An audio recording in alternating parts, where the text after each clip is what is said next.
Hi Belfast, I'm Robin McAlpine. I'm the director of Commonweal, which is a Scottish-based think and do tank. We're a left of centre think tank and we do support Scottish independence. And so I was asked to come and talk to you about the situation in the British Isles after Brexit and after the Scottish independence referendum and where things all are.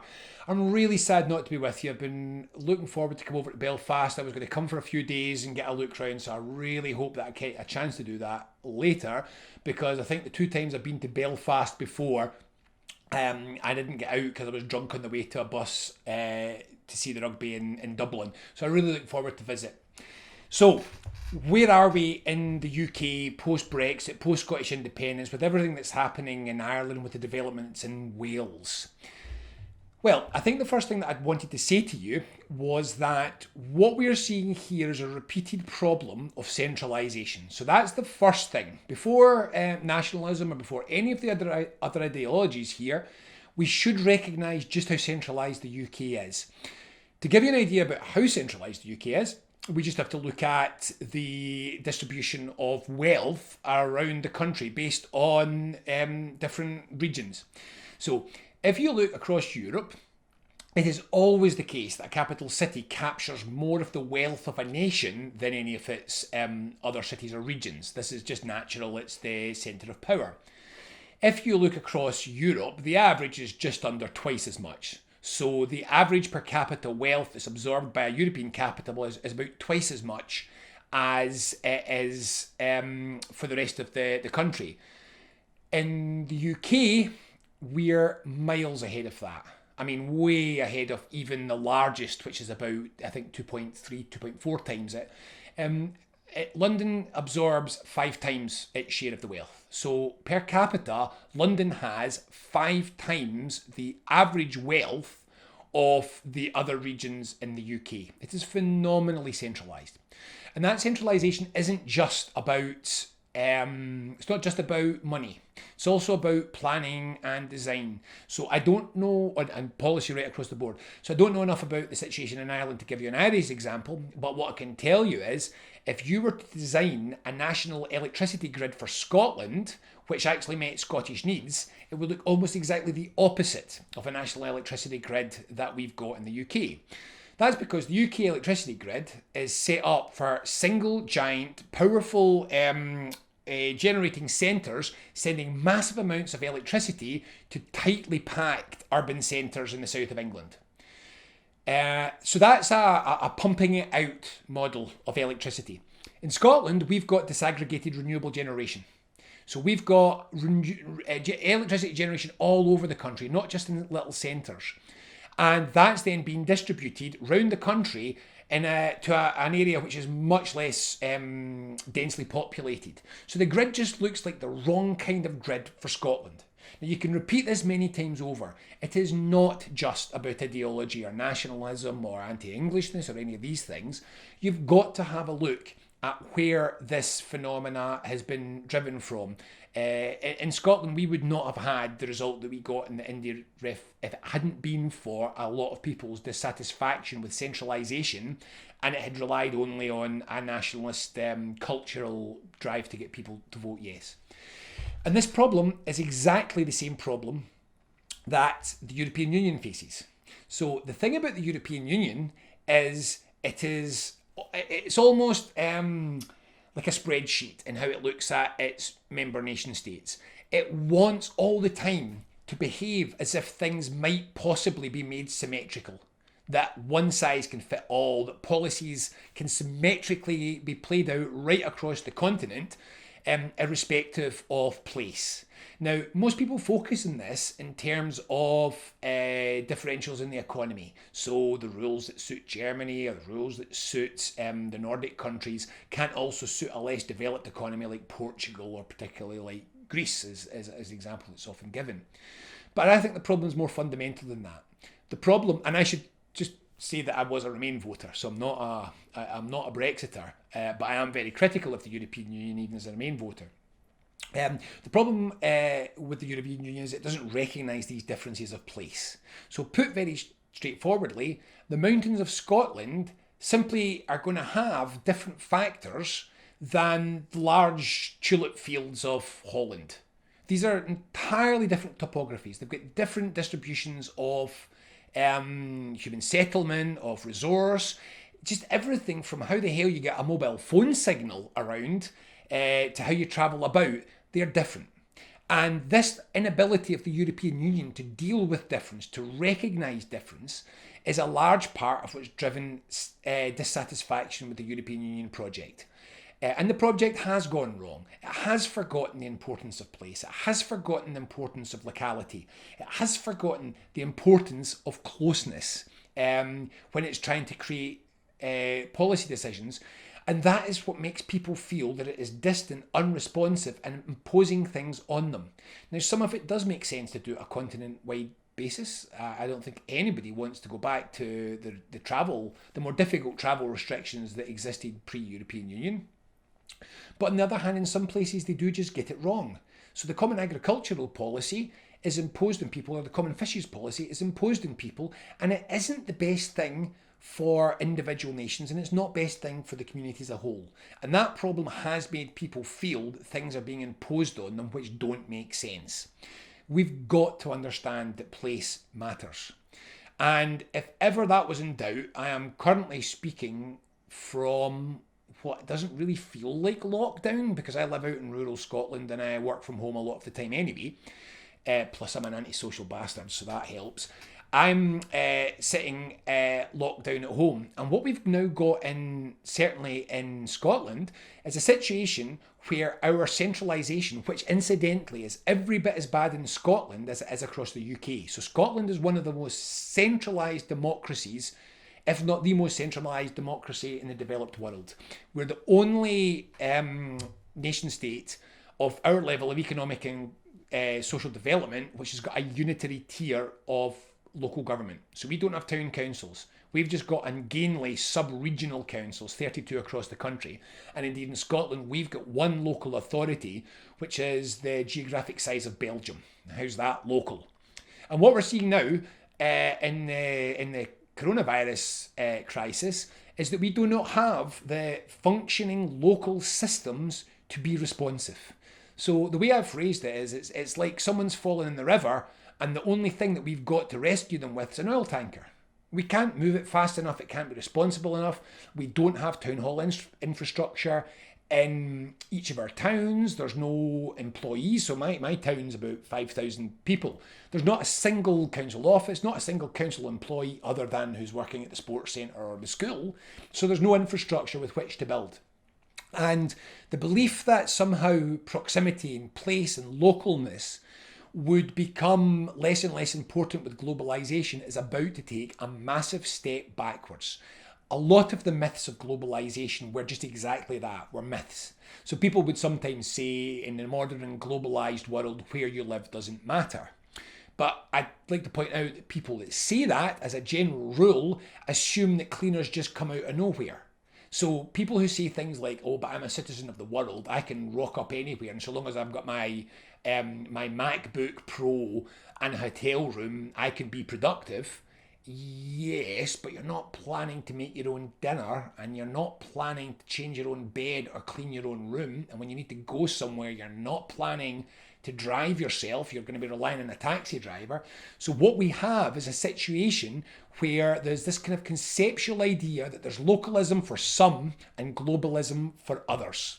So what we're likely to see in the near future, I suspect, is a degree of deglobalisation. If we're lucky, it will just be a bit more of an awareness that localised self-sufficiency may become increasingly important in the future. And if we're really unlucky, it's going to mean people closing their borders and shutting in and down on themselves. This is a range of challenges which the UK has been woefully addressing. Now, the correct answer to this for me is to recognise that you can't run things centralised, and that you really do need to take much more of an awareness of the importance of place when you're trying to work out how it is you're going to develop your society. And after all, societies aren't things that just develop themselves and they don't just emerge. We should be much more aware that it is a conscious process, a democratic process in which we adapt and transform our societies. So as we do this going forward, I strongly feel that if people do not rediscover the importance of place as we structure the responses that we make, these problems are not going to go away. In fact, I suspect they're going to accelerate. So what does this mean? Well, what I think it means is we need to take a new approach to democracy, and I think we're going to have a new approach to the structure of the UK as well. Let me start with the democracy stuff.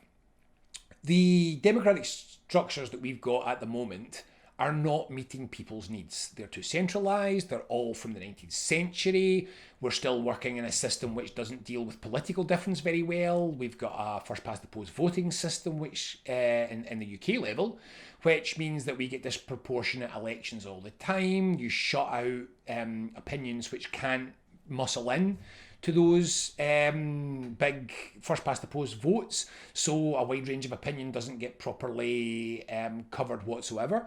So the first thing to say is that we need to catch up with the 20th century first, and most places in the 20th century went to proportional voting, so we need to do that. But the 20th century shouldn't be our ambition. We need to move beyond that, and we need to move into the 21st century. And that's where we need to start using the range of participatory democracy practices. It is insane, the idea that we can go forward from here using a system which is basically a gentleman's club, in which people get elected and left for 5 years to do pretty well as they please, and at the end of the 5 years we're allowed to give them a pat on the back or a no, it's the other guy's chance, and then it switches over. This is not how to do things anymore. Now, I'd really like to talk to you about the full panoply of participatory democracy practices, but to be completely honest, Ireland has been an exemplary example of where these have been used recently. So the way that you used citizens' assemblies and various votes on both sides of the Irish border indicate that you have really grasped some of these points early on. And what's encouraging about the approaches of participatory democracy is that they have been tested to within an inch of their life. So Commonweal works with a couple of really good academics in this, and I meet up with them fairly regularly and just talk about what are the latest developments.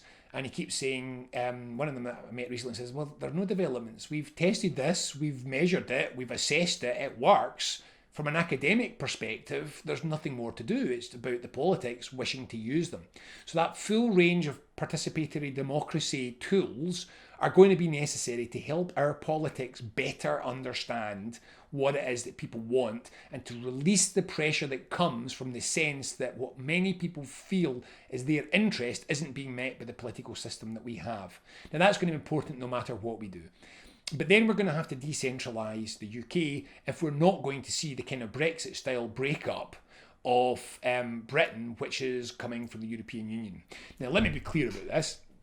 The first step for me is Scottish independence. I firmly believe in Scotland as more incapable of becoming an independent nation.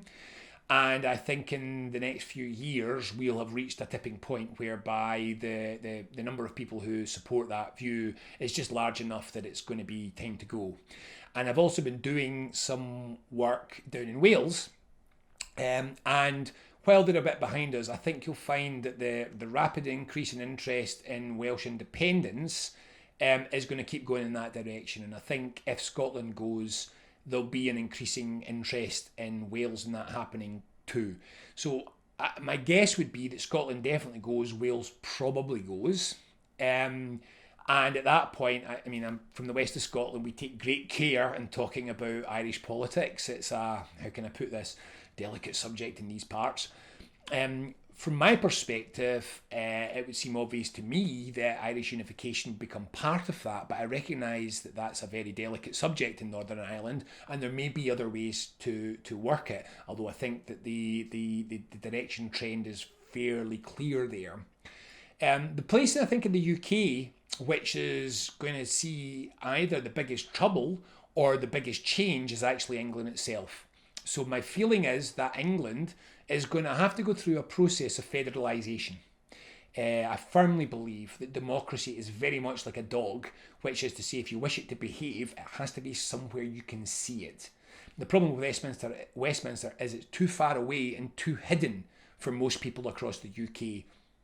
And I think when people start to understand this, and they start to see smaller units of democracy as more effective for many things, I think you'll start to see that the idea of a federal England makes sense.